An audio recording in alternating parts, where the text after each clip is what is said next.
What you'll hear next wouldn't be possible without the support of readers, viewers, and listeners like you, and organizations such as the Berlin Science Week, New York City Economic Development Corporation, and the Rita Allen Foundation. Access the network by visiting civicscitv.org. Mapping the global landscape of civic science by dissecting new insights from researchers, practitioners, and leaders in academia, government, for-profit, and non-profit organizations. This is Questions of the Day with Fanuel Muindi. Question: how do scientists and science engagers address the diversity of languages when it comes to science engagement and communication? Well, of course, English is a primary language of instruction and communication in science. But think of this: Africa alone has over 2,000 languages. What then? How do we facilitate science engagement in a way that people can understand, relate to, connect with, and contribute to in their language of choice?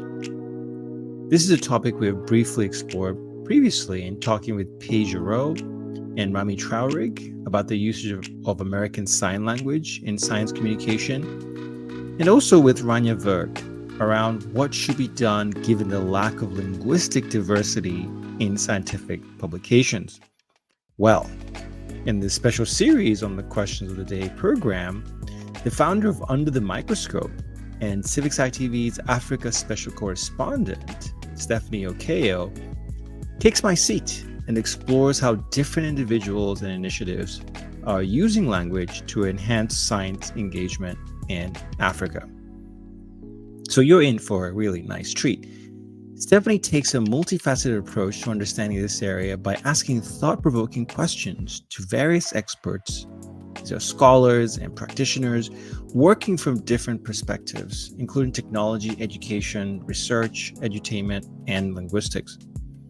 She had the opportunity to talk to various individuals representing 5 projects and initiatives that cover topics such as the role of policy in facilitating science education and communication in mother tongue languages, the cultural shift and Africans' attitudes towards their languages and views of Africa as a global scientific contributor, the exit and entry points of local languages in education, and so much more.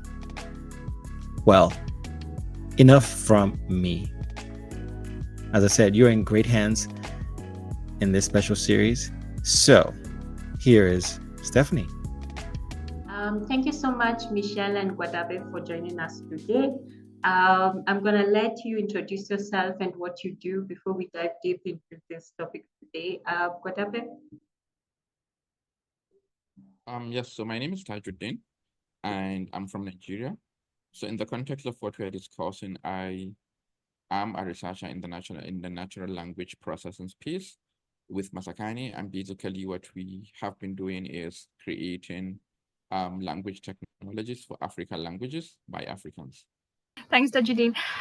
My name is Michelle Rabie, and in the context of this discussion, I am a linguist, but for the Masakani project, I worked as a project manager and language quality assistant, I'd say.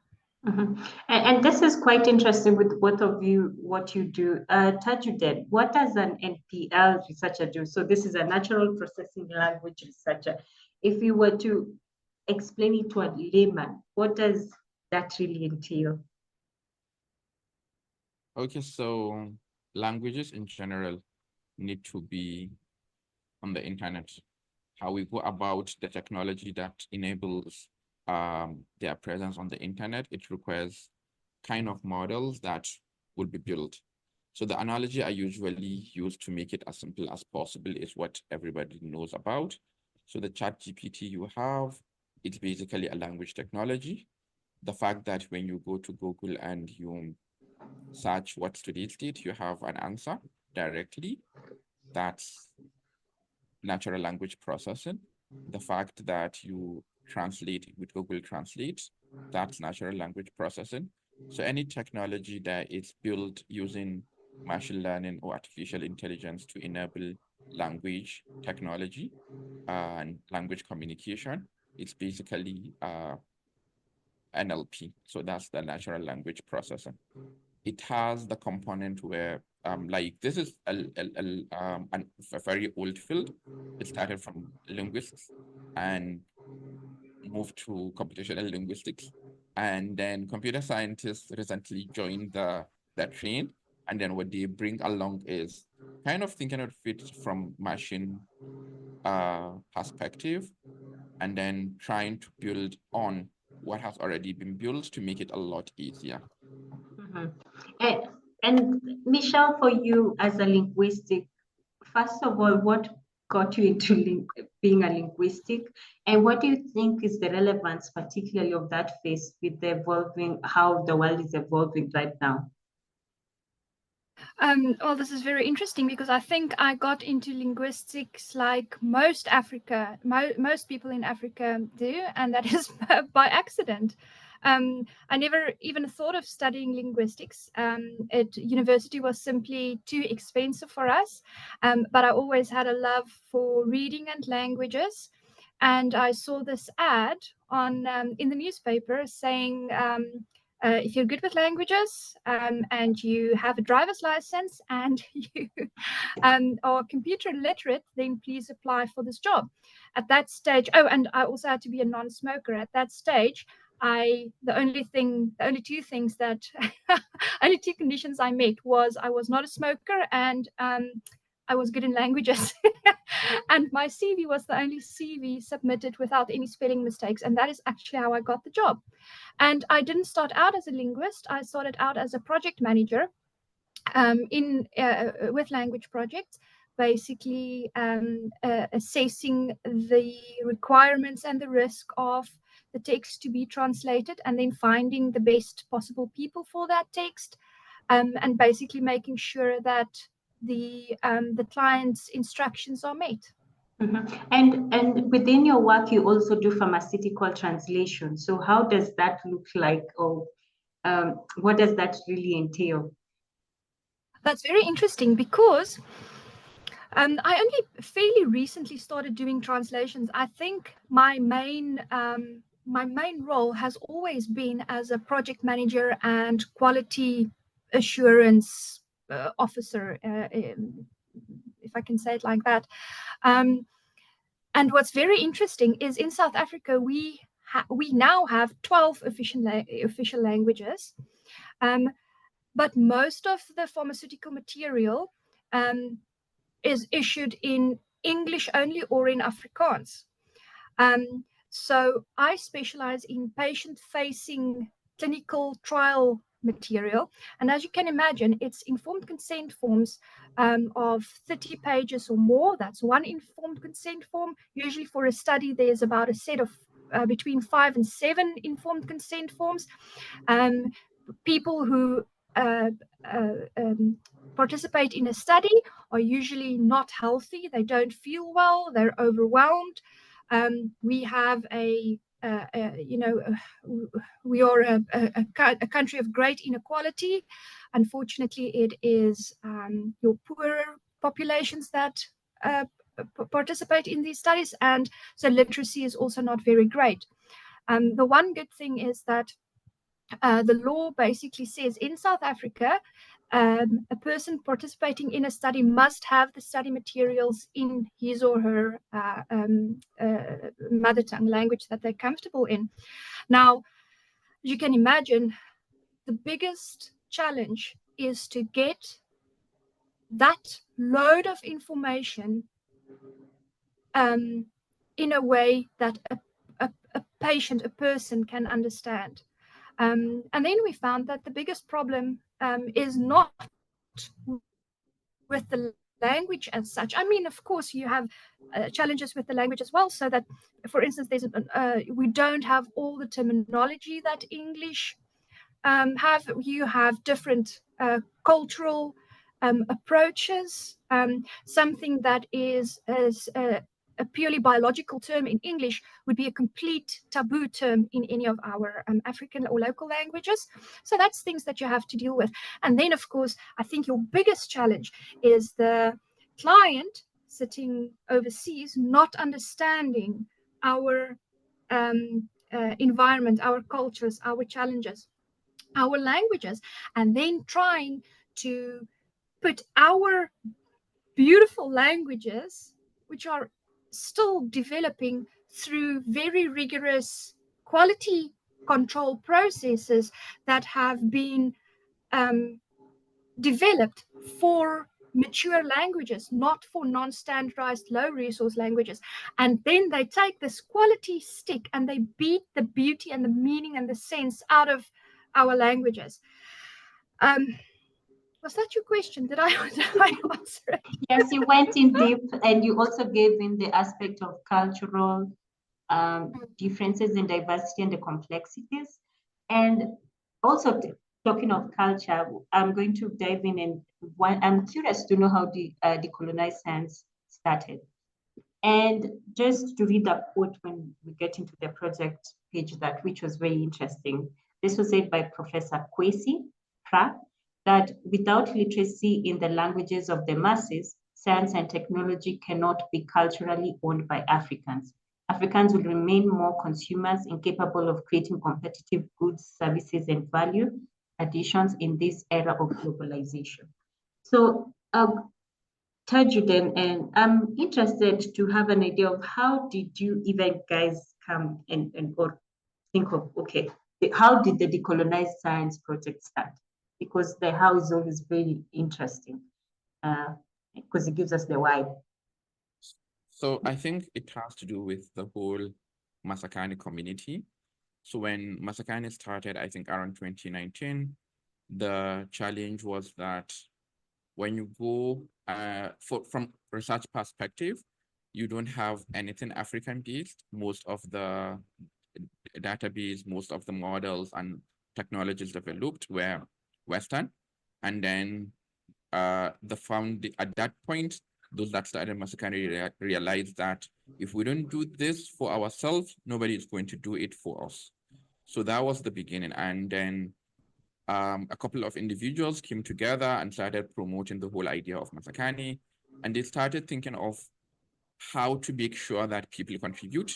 So part of what started, so at that point, there were conferences and workshops that they usually go to, and what enabled that at that particular moment is that COVID. So because things are remote, you have more access than just people that attend the physical events that we usually have before that. So with the Decolonizing Science, after that initial momentum, and then Solakuna, which is a funding organization, came in, and they're interested in promoting African languages. So what we've already started was partly issues with translation, because that was one of the biggest advantages we saw at the beginning. So we started working on translation. And then what is particularly interesting is that when you want to ensure that people actually learn in their languages, then you need to provide the resources in those languages. And then most of the knowledge is in English. So there is need to actually start that process of translating language in the sense of knowledge, scientific knowledge, to African languages.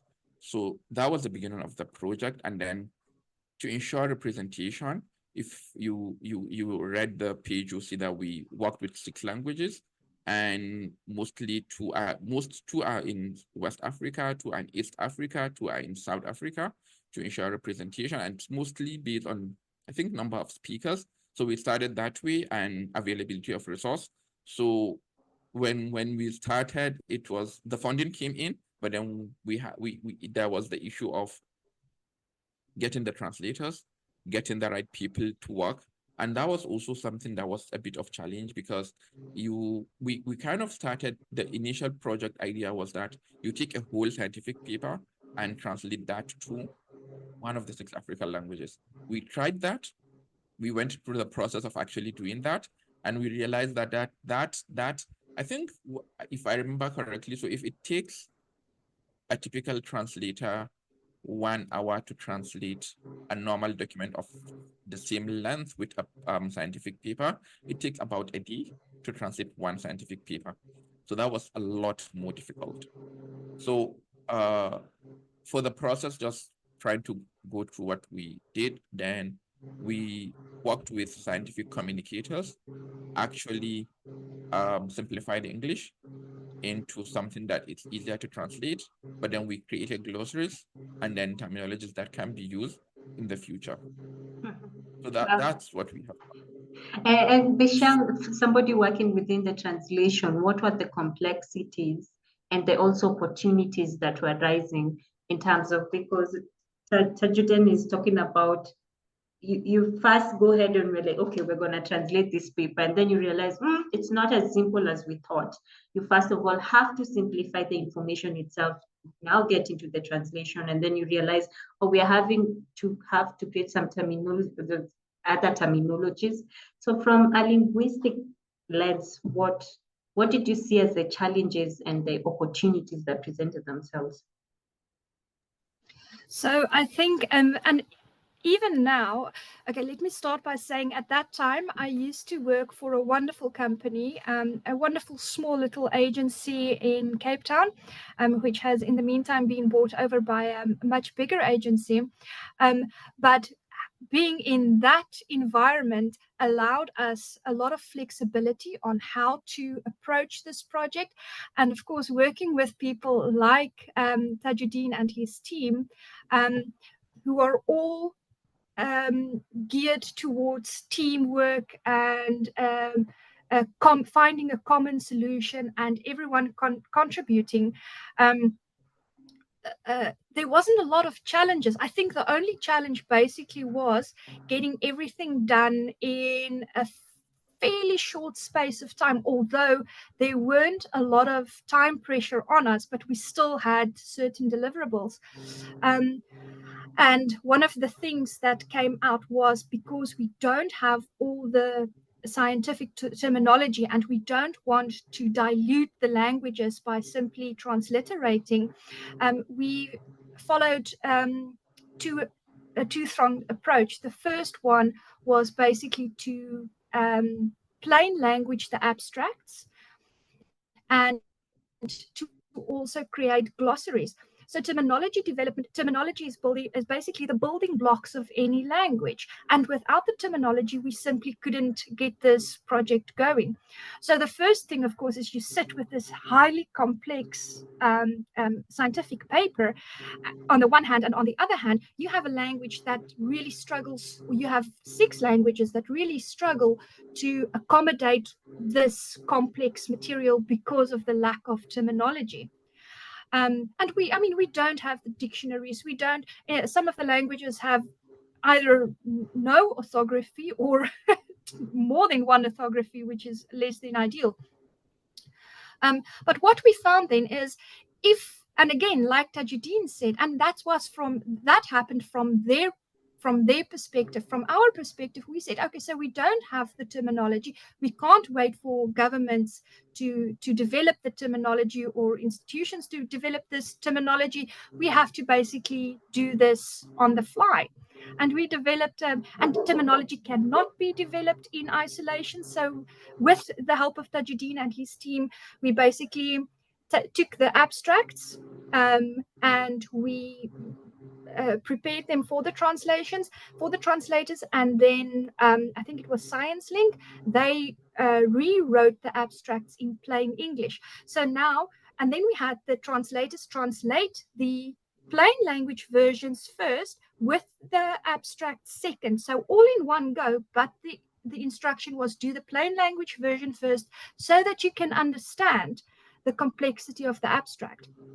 Then we identified some key terminology in the abstract, and then the linguists filled in like a Google form, a simple Google form that we used, and they had to basically tell us how they developed or how they translated each of these key terms. It was very interesting because you had at least 3 linguists working on it. So, and they had to develop this terminology in isolation so that the linguist with the stronger personality doesn't necessarily influence the other one, because that's unfortunately also something that happens.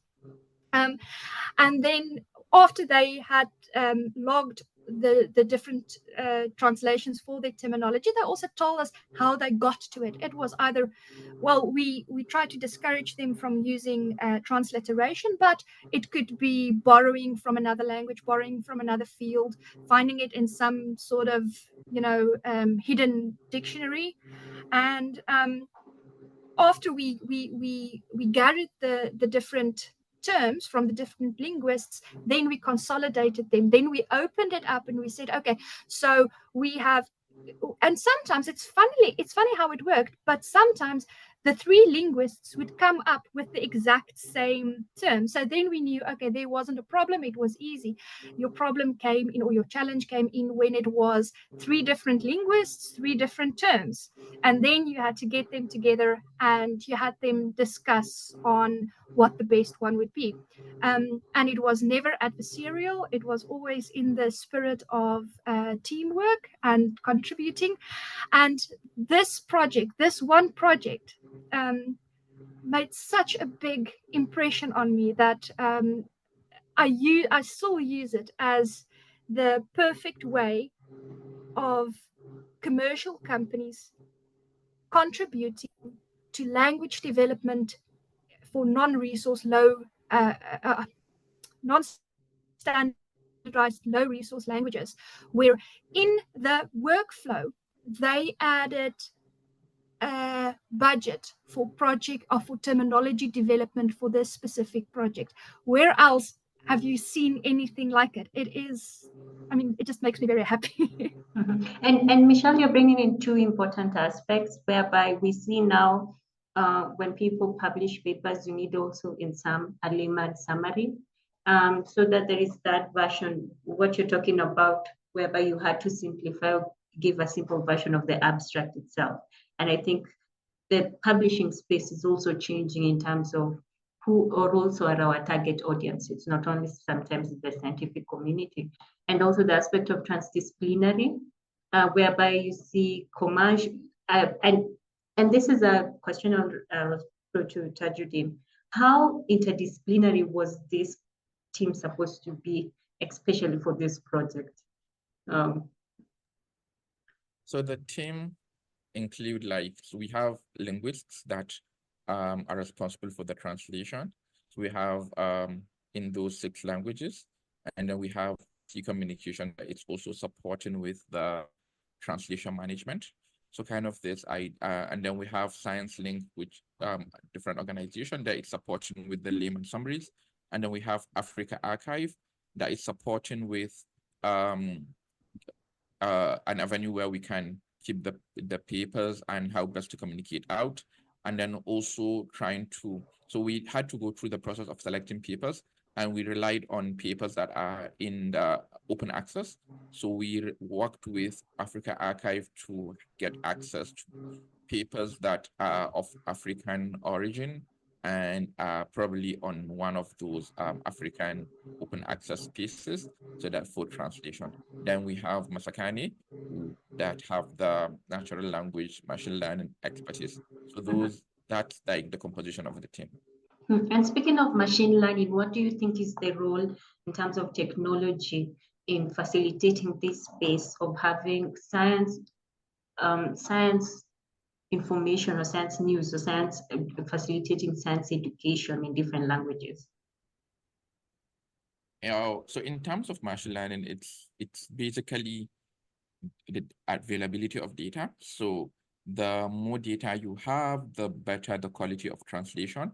That's one. Secondly, because this is a contextual model, so you also need to find so that is the data aspect. That is also the programming aspect, where you actually try to tweak the model to perform better. So there are several tricks that can be done to improve the quality.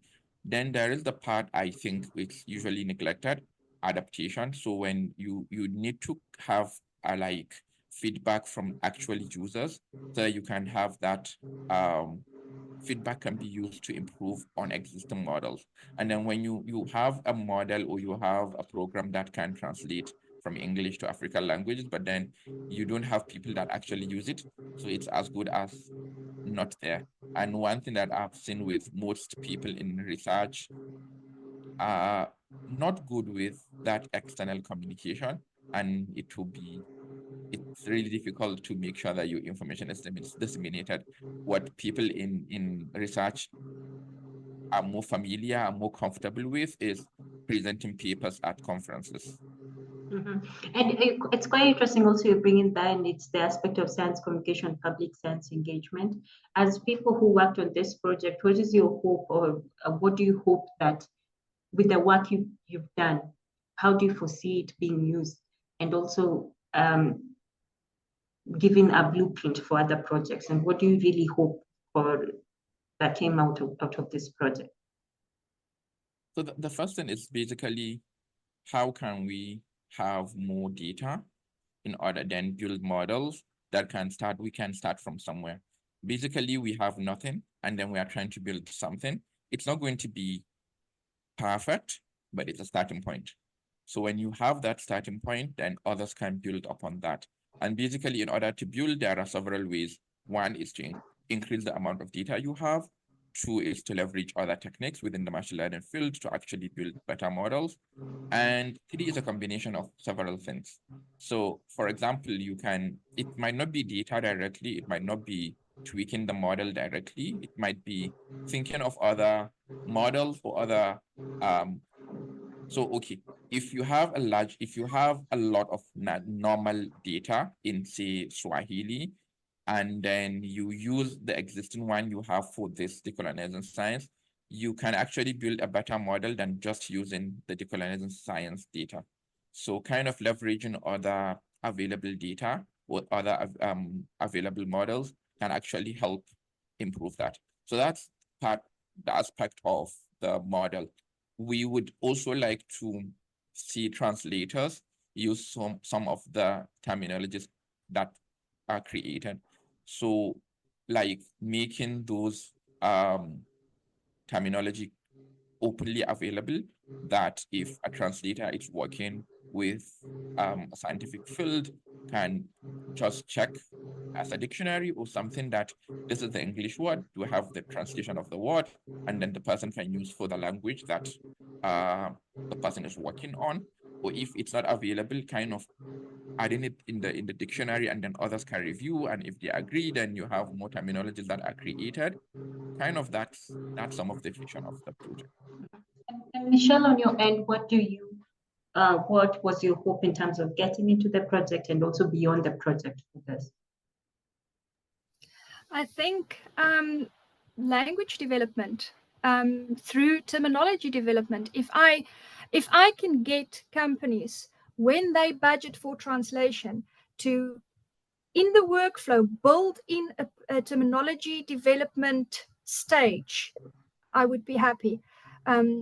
We've worked on parallel projects with the Masekane project, where they did not allow us to do any terminology development. We also worked with I don't even want to say a big team. We had a team of six.